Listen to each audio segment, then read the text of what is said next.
Exercise 6.2 का 11th question करना है। देखो 11th क्वेश्चन का फर्स्ट पार्ट है, कंटिन्यूटी हमें चेक करनी है sine x plus cos x की। तो देखो एक फंक्शन दे रखा हमें f x is equal to sine x plus cos x. हम क्या करेंगे, देखो लेट मान लेंगे हम g of x is equal to sine x and इसको क्या मान लेंगे h of x is equal to cos x. इनको अलग अलग पहले क्या करेंगे, कंटिन्यूस प्रूव करेंगे। साइन एक्स को हमने पिछले क्वेश्चन में कंटिन्यूस प्रूव किया। देखो prove that function sine x is continuous. जैसे 10th क्वेश्चन में साइन एक्स को कंटिन्यूस प्रूव किया था, वैसे ही पहले क्या करेंगे साइन एक्स को कंटिन्यूस। अब सीधा हम कोस एक्स को करते हैं। देखो क्या करेंगे, कोस एक्स को कंटिन्यूस प्रूव करते हैं। तो कोस एक्स को कंटिन्यूस प्रूव करने के लिए क्या मान लेते हैं, let a be any real number. A कोई भी रियल नंबर है तो क्या आ जाएगा, देन लेफ्ट हैंड लिमिट लेंगे हम। तो लेफ्ट हैंड लिमिट में क्या आ जाएगा, limit X tends to A negative. A negative पे भी कौन सा फंक्शन लेंगे हम, कोस एक्स। हम सिर्फ कोस एक्स को कंटिन्यूस प्रूव कर रहे हैं। साइन एक्स को भी करेंगे, वो पिछले क्वेश्चन में हम कर चुके हैं, वो एज इट इज वैसे ही करेंगे पहले। फिर उसके बाद देखो यहाँ से x को किस में चेंज करेंगे, h में। Limit h tends to 0, cos of क्या आ जाएगा यहाँ से a माइनस एच। h की वैल्यू 0 रखेंगे तो ये क्या आ जाएगा, cos a। Left hand limit आ गई। ऐसे ही हम राइट हैंड लिमिट निकाल देते हैं। तो राइट हैंड लिमिट में क्या करेंगे, limit x tends to a positive. a positive पे भी कौन सा फंक्शन लेंगे हम, कोस x। उसके बाद x को h में चेंज करेंगे तो limit h tends to 0, cos of a plus h। h की वैल्यू 0 रख देंगे तो क्या आ जाएगा, ये भी कोस है। और f ऑफ a की वैल्यू निकाल लेंगे। फंक्शन में f ऑफ a नहीं, h of a। h of a function में x की जगह क्या रखेंगे, a। तो ये भी क्या आ जाएगा, कोस है। देखो कोस क्या आ गया हमारा, कंटिन्यूस फंक्शन। तो क्या आ जाएगा, देखो that implies left hand limit is equal to right hand limit is equal to f of a. तो that implies cos a is continuous at every real number. Cos x जो है वो क्या है, हर एक रियल नंबर पे क्या है, कंटिन्यूस। अब देखो साइन एक्स भी कंटिन्यूस है, कोस एक्स भी कंटिन्यूस है। क्या लिखेंगे, now we know that if two functions are continuous. हम जानते हैं कि अगर दो फंक्शन कंटिन्यूस हैं then their sum is also continuous. तो उनका सम भी क्या होगा, कंटिन्यूस। तो देखो साइन एक्स भी कंटिन्यूस है, कोस एक्स भी कंटिन्यूस है। तो क्या आ जाएगा, that implies sine x plus cos x is continuous at every real number. जो sine x plus cos x भी क्या हो जाएगा, हर एक रियल नंबर पे कंटिन्यूस। देखो ऐसे ही सेकंड पार्ट करेंगे।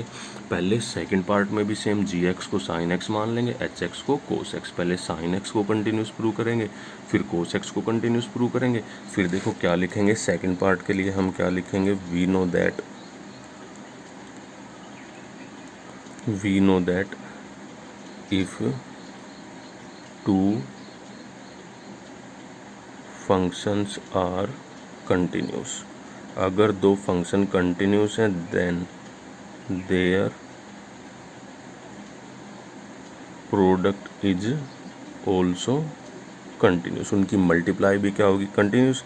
तो दैट इम्प्लाइज क्या आ जाएगा, sine x into cos x is a continuous function. Sine x into cos x भी क्या हो जाएगा, एक कंटिन्यूस फंक्शन।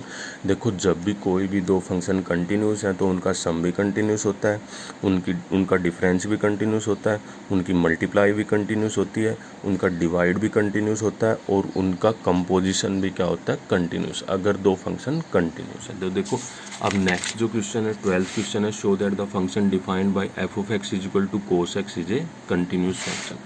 तो 12th क्वेश्चन है, हमें दे रखा है एक फंक्शन दे रखा है F of x is equal to mod of cos X. ये हमें कंटिन्यूस प्रूव करना है। तो इसमें कैसे करेंगे, देखो हम मान लेंगे लेट जी ऑफ एक्स को हम क्या मान लेंगे, कोस एक्स, और एच ऑफ एक्स को हम क्या मान लेंगे, मोड एक्स। तो देखो कोस एक्स को हम कंटिन्यूस प्रूव कर चुके हैं, पहले किया, वैसे ही कोस एक्स को कंटिन्यूस प्रूव करेंगे। तो लिखेंगे यहाँ से, देखो now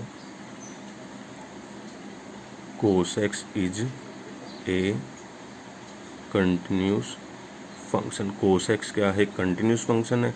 and also mode x is A modulus function. ये मॉडुलस फंक्शन है, मोड ऑफ एक्स एक मॉडुलस फंक्शन है, और मॉडुलस फंक्शन भी क्या होता है, continuous. So it is also continuous. ये भी क्या हो जाएगा, एक कंटिन्यूस फंक्शन।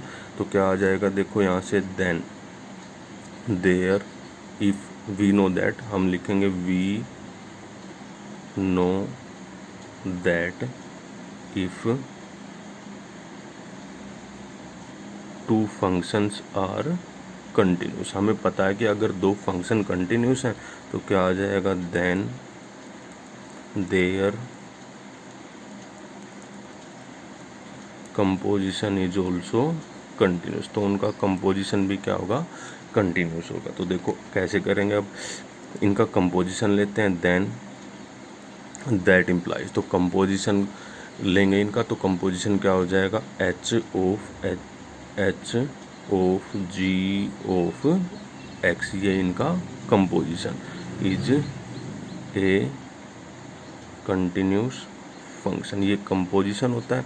तो अब क्या करेंगे, देखो यहाँ से एच ऑफ, इसकी वैल्यू निकालते हैं, H of G of x.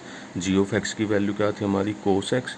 तो ये है cos x is a continuous function. अब क्या करेंगे, एच वाले फंक्शन में एक्स की जगह पे क्या करेंगे, कोस एक्स पुट करेंगे। एच वाले फंक्शन में एक्स की जगह कोस एक्स, तो ये क्या आ जाएगा, mode of cos x is a continuous function. यही हमें प्रूव करना था कि मोड ऑफ कोस एक्स क्या है, एक कंटिन्यूस फंक्शन है।